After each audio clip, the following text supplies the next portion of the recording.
గనుడా సిల్వాతరుడా అమూల్యం నీదు రుదిరం ఓ గనుడా సిల్వాతరుడా అమూల్యం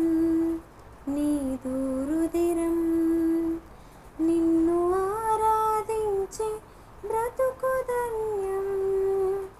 నీతో మాట్లాడుటై నాకు భాగ్యం